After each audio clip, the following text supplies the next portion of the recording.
This is But no ours may little be bitty even thing. more because, no, ours might be even more because of the resources over in Africa. That's true. That's what makes us so sought after. Because you got all the gold, you got they have resources over there, metals that they can only get from that place that sends rockets to the moon. They have to get the metal from there. Mm-hmm. So I'm saying to you, that just say the average, say the Hispanic is 100 million, say the Caucasian is 100 million, but ours might be 1 billion because of the resources. That's true. That's why we're sought after. But on here, but from the from the offset, they just doing black people. No.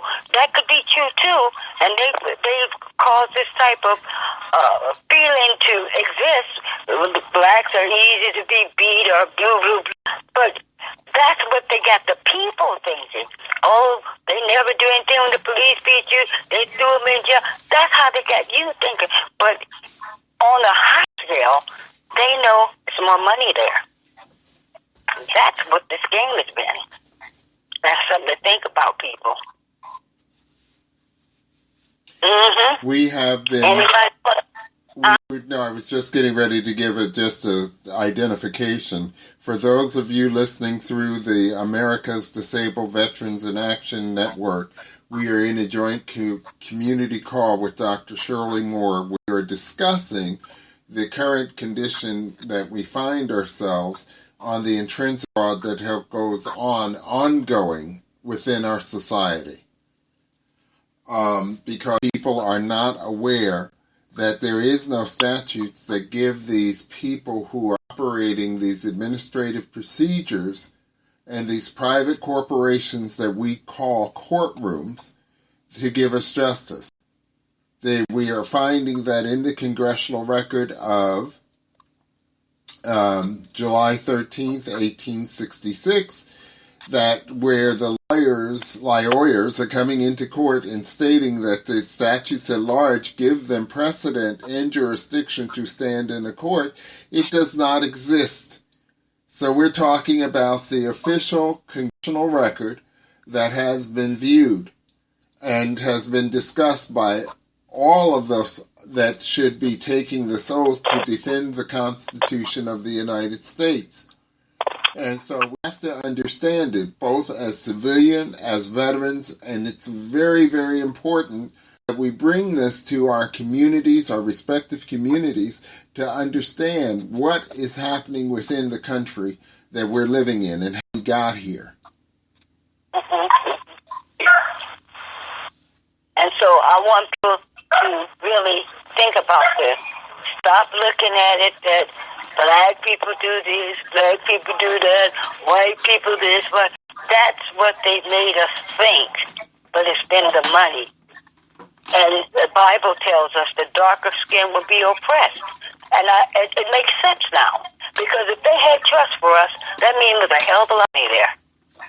And they are digging their grubby hands in it. That's what this has been all about. But to the average person in society, they don't see it that way because they don't know. That's why they deliberately kept those trusts from you, because the people would get it out. That's what this has been about. Anybody else? I see a Monty on the call. Hi. I gotta make sure I understand the subject matter, and then I can chime in a little bit more intelligently. Okay. So far, I get the gist of it, but I want to make sure absolutely that I understand the subject matter. Okay. So if you can give me a quick summary. Okay. Well, I'm going to let Dr. Anderson. Okay. Going to give a quick summary. You're welcome. Okay. Well, what we're talking about is the fact of the matter that the discussion started around the fact of the matter that we discovered that there are statutes at large that are quoted to people when they go to these administrative procedures called courts. And with these statutes at large that they're quoting to us, they're basically non-existent in the congressional record.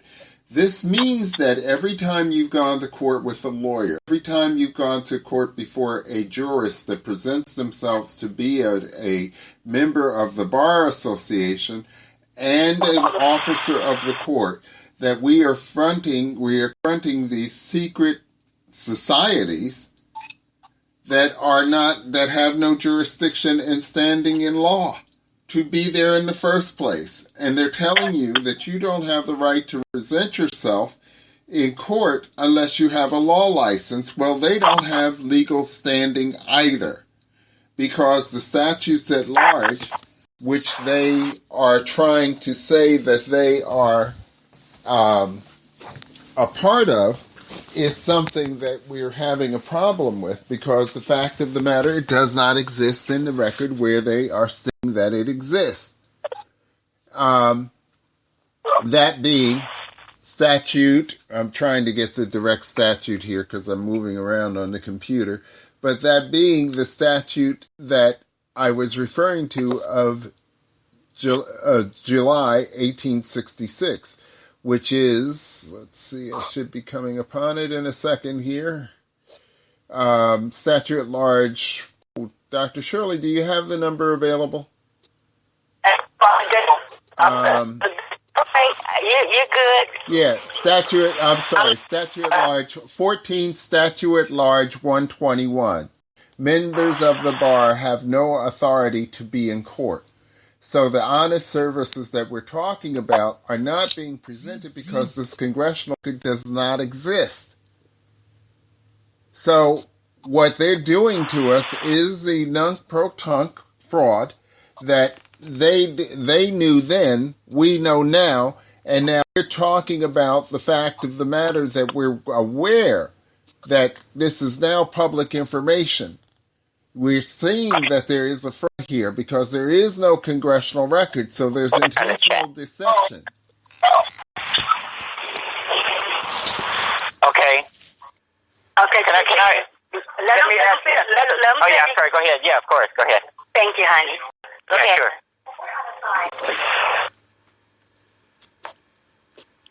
Go ahead, honey.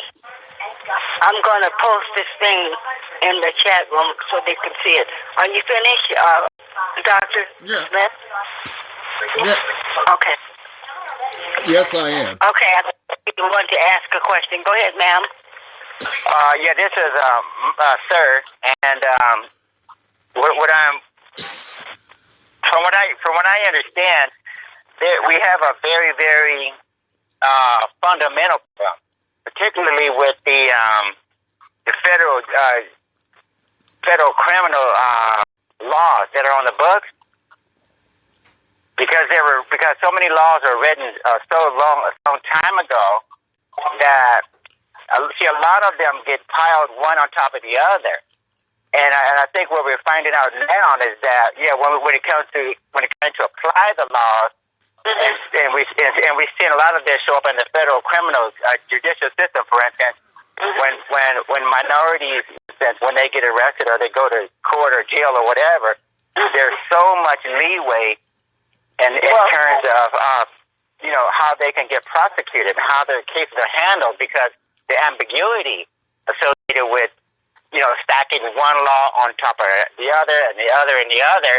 Okay, I can answer your question right there. But that was more of a statement, but go ahead. Okay, but you're let me say this, and you're absolutely right. But see, this is the first thing that we discovered that we haven't talked about. Okay. In addition to the operation of how these attorneys have been operating, we're finding out that none of those kinds of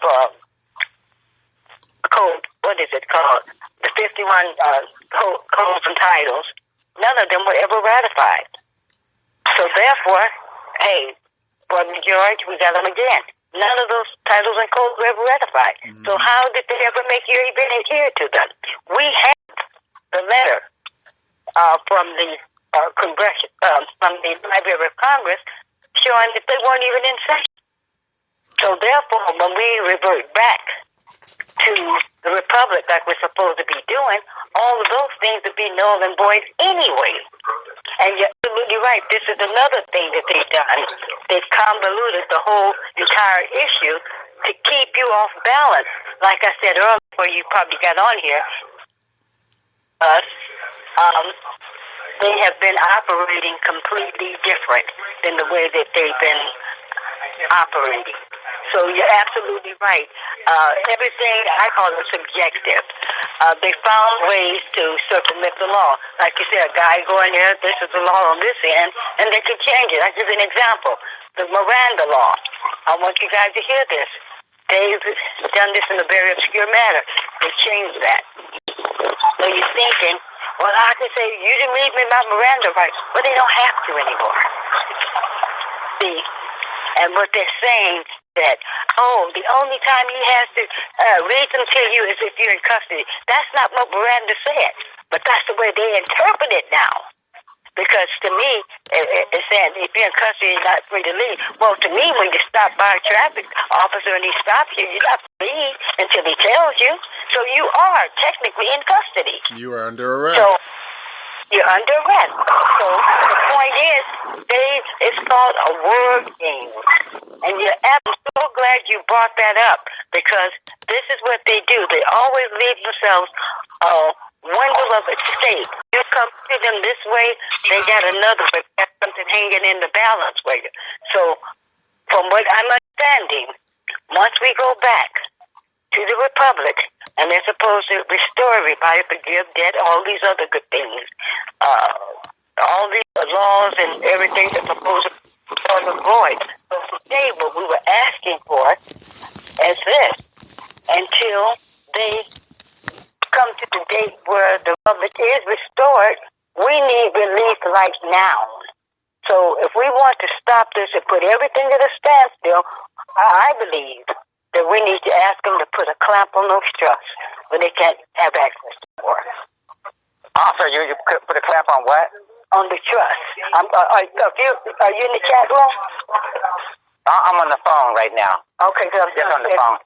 Okay, what I ask you to do, you go on your computer now. I'm about to put this in the chat room. Okay. Pope destroys all corporations.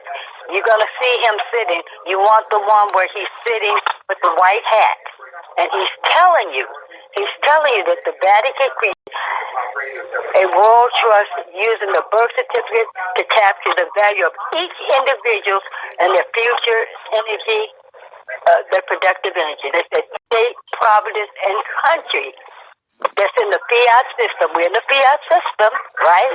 They contribute. Right. In other words, they contribute us, the people, into this vault. It's called the World Trust, and we are defined by the SS, so Security, SIN, and the EIN numbers. For example, they maintain this in Vatican registry. The corporate, worldwide individual become corporation. So in other words, we became a corporation. He's telling you. And then he goes on to tell you that my computer's actually crazy, but he goes on to tell you how they're using it. And it says through this birth certificate, they're connected to the Vatican, through the bar, from the bar to the judge, to the people. They're telling you. They told you what they've been doing. Okay, let me ask you a question, okay? Yes, ma'am. Sir, because I've heard several versions of that theory, if you will. I'm just going to call it a theory myself, okay? Mm-hmm. That's what I called it too. Go ahead. Right, but let's say that it was initiated by the Vatican, because I also heard this was initiated by the wealthier families in Europe. It all came together. What happened when they got rid of the gold? When they got rid of the gold years ago, we beat the collateral. You're absolutely right. Okay. Now this is the problem. This is the point where I need clarification on. Okay. Mainly because I'm a business owner, and I'm aware of the fact that corporations are an entity in and of themselves. They have of their own, so to speak. It's almost like another person, right? Right. Now this is what I'm not quite sure about. Just 1 second. Okay. Okay, hold on. For those of you that are in the chat room, I just put it in there. There it is. I'll repost again. You can see it. He made it simple to spy. I posted it again. Let's see.